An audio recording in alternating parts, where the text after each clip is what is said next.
Alors bonsoir les amis, je fais cette petite vidéo pour donner la suite des événements. Donc là vous voyez bien le 90 WR, eh ben ça y est, tout est monté, la MMR démarre, tout fonctionne, pas de fuite, rien du tout. Donc voilà un petit peu l'ensemble que ça donne. Donc voilà, c'était pour donner des petites nouvelles là-dessus, sur celle-là. Des petites nouvelles, je vais en parler tout à l'heure à propos du shifter, où j'ai trouvé un... Il y en a plein qui m'ont dit de demander à TicSud, parce qu'il en avait un, j'ai pas eu de réponse. Et de toute façon, le branchement que j'avais fait avant d'envoyer le message, c'était le bon. Je me doutais que ce que j'avais trouvé comme branchement, c'était ça. Donc on va en reparler tout à l'heure de ça. Donc voilà, je reviens là-dessus pour redonner un petit peu, pour ceux qui n'avaient pas suivi l'autre coup, la config que j'ai mis dessus, ce qui a un petit peu de fait. Donc voilà, donc, au moteur 90 WR, j'avais donné les valeurs hier dans la petite vidéo. Donc voilà ce que ça donne. Une fois tout l'ensemble monté, donc une petite cartouche KRM qu'on avait commandée à la base, comme j'avais dit dans la vidéo, pour un échappement KRM, qui était en retard, donc on est parti sur du Stachys RT. Donc voilà, carbe 32 Stachys. Ah oui, j'avais oublié de donner hier. Donc pipe BRK orientable, hein, comme d'habitude, une petite valeur sûre, pas trop chère, hein, pour ceux qui n'ont pas trop de budget à mettre dans les pipes. Boîte à clapet Stachys Vuitton, au moteur 90 WR, embrayage Bidalo, boîte de vitesse Origine, pignon de 6ème top perf. Et puis voilà, petit bloc moteur tout beau tout propre, comme j'aime bien faire d'habitude. Voilà, travailler sur du propre. Voilà ce que ça donne un tout petit peu. Hein. Alors une petite bride aussi que j'ai fabriquée, parce que alors, on va peut-être pas trop la voir. Voilà, parce que celle que je devais avoir n'est pas encore arrivée, et puis je voulais la faire tourner aujourd'hui, donc j'en avais une en stock à traîner.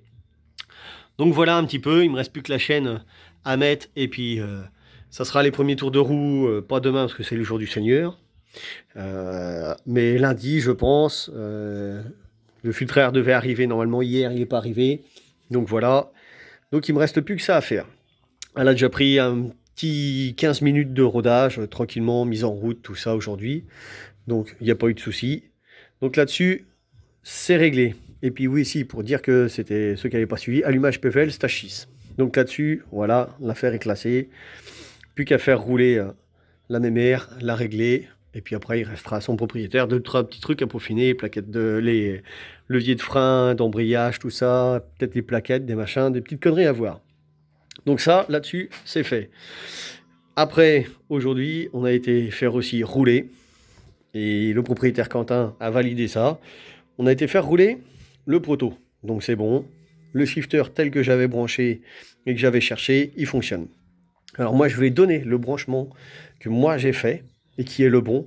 Parce que quand je vois, désolé, je ne vais pas me faire des amis, hein, mais quand je vois les marchands de tapis qui vendent des shifters style SF, qui font des vidéos, je suis désolé, les mecs ils savent pas ce qu'ils vendent, ça se voit qu'ils en ont jamais installé.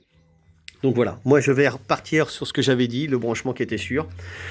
Et je pense que je suis sûr que pour les allumages MVTDD, c'est exactement la même chose. Parce que quand on regarde dans les vidéos de chez SF ou d'autres vidéos ailleurs, c'est vrai que pour avoir la notice de montage, vous n'en avez pas apparemment.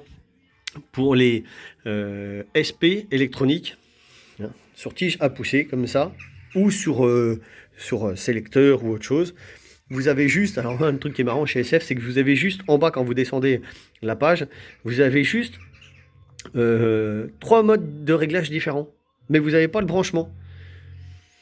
Alors il vous donne les réglages, mais pas le branchement. Donc c'est génial quand même. Hein, une belle brochette d'incompétents, je pense. Donc voilà, moi ce que je suis sûr que c'est, parce que quand on réfléchit bien, c'est anti-mécanique, quelque chose d'électrique ne peut pas fonctionner si on est branché sur quasiment toutes les masses. Moi j'ai encore jamais vu des masses fournir du courant ou une impulsion électrique pour qu'un boîtier fonctionne. Il faut bien une alimentation extérieure, un champ électrique ou une impulsion. Donc je pense que pour le DD, c'est exactement la même chose, puisque c'est le même principe, puisque là, chez SF ou ailleurs, il nous disait bien de brancher donc la masse, là jusque-là je suis d'accord, sur le châssis. Chez SF ou d'autres, le peu qu'on arrive à trouver, nous disent de brancher le orange sur le fil rouge du CDI PVL.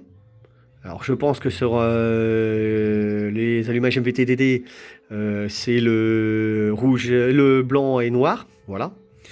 Et sur les PVL, ils nous disent de brancher le gris sur le coupe-circuit. Donc sur les MPTDD, je sais plus. Donc le blanc et noir pour le coupe-circuit. Et l'autre, ah oui, et l'autre c'est le rouge et noir, voilà, qui nous avait dit.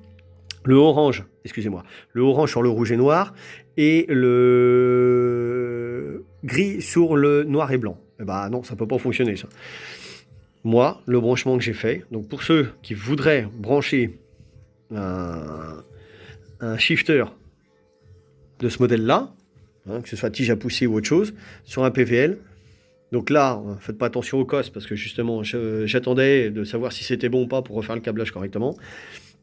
C'est le fil noir, donc jusque-là, je suis d'accord, à la masse.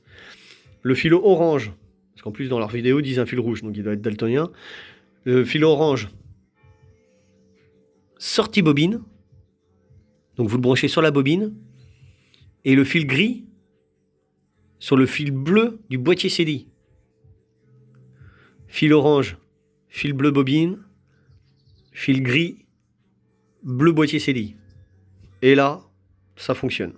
Le shifter, il fonctionne nickel. Pas comme ils avaient dit, le fil orange sur le fil rouge. Ça peut pas marcher. Donc voilà, pour ceux qui ont envie d'installer un shifter, c'est ça. Donc là, ça c'est bon, ça fonctionne. La carburation, on est en cours de réglage. Je pense qu'on est un petit poil trop riche. J'avais dû laisser le gicleur qu'il y avait à l'époque quand on avait le sans fast. Niveau refroidissement, ça fonctionne nickel. Poste de pilotage, le fonctionnement de la température, ça fonctionne nickel, ça chauffe pas. Alors aussi pour ceux qui ont envie de se monter des petits trucs comme ça avec une pompe à eau électrique, et ben moi j'ai pris, voilà, chez notre ami Lyonnais, ça vaut vraiment pas cher, le chargeur. Alors je sais plus, dans les 17 € je crois, le chargeur, avec le petit pack de batterie que nous on a fixé là, voilà, ici, dans la fourche. Je vais passer de l'autre côté, je vais vous montrer ça, ça va être plus simple. Voilà. Qu'on a fixé là, avec des colliers Rislan. Le fil, pareil, 17 ou 19 €. Ça vient de chez Lyonnais. Et ça fonctionne très très bien. 1 heure de charge à peu près. Et on a fait joujou facile, 3 quarts d'heure dans l'après-midi, là, 3 quarts d'heure, 1 heure, pour faire des essais, ça bouge pas. Donc si vous voulez prendre des packs de batterie avec des chargeurs, vous prenez ça chez lui, ça fonctionne très très bien. Donc après, ouais, voilà, la carburation, on est resté tout ce qu'on avait. Et puis voilà. Donc c'était pour donner un petit peu des petites infos pour ceux qui voudraient brancher un shifter. Que si jamais ils ont besoin, moi je peux leur fournir le schéma parce que le truc qui était bien, c'est que j'avais appelé chez Maxi Scoot. Je ne sais plus sur qui j'étais tombé, pas Gaëtan, mais un autre de ses collègues. Forcément, ils sont plusieurs là-bas, hein, donc on peut pas toujours tomber sur le même. Qui m'avait envoyé un mail directement chez SP Électronique en disant qu'il fallait qu'ils me recontactent et qui m'avait renvoyé les plans. Donc forcément, ils m'ont renvoyé les plans qui avaient les bons branchements mais que j'avais déjà trouvé. Mais si jamais il y en a qui veulent que je leur montre les branchements qu'ils m'avaient envoyés, qui ont des soucis de branchement comme ça, qui voient cette vidéo-là, ben, il n'y a pas de souci, ils me redites. Je vous ferai volontiers parvenir en vidéo le branchement qu'il y a là-dessus. Et puis, il n'y a pas de souci pour ceux qui veulent brancher ça. Donc voilà, c'était pour donner des nouvelles. Que si jamais vous achetez ça, il ne faut pas suivre ce qu'ils ont fait. Suivre plutôt ce que j'ai dit et vous n'aurez aucun souci. Bon bah voilà, je vous dis à plus tard les amis. Salut.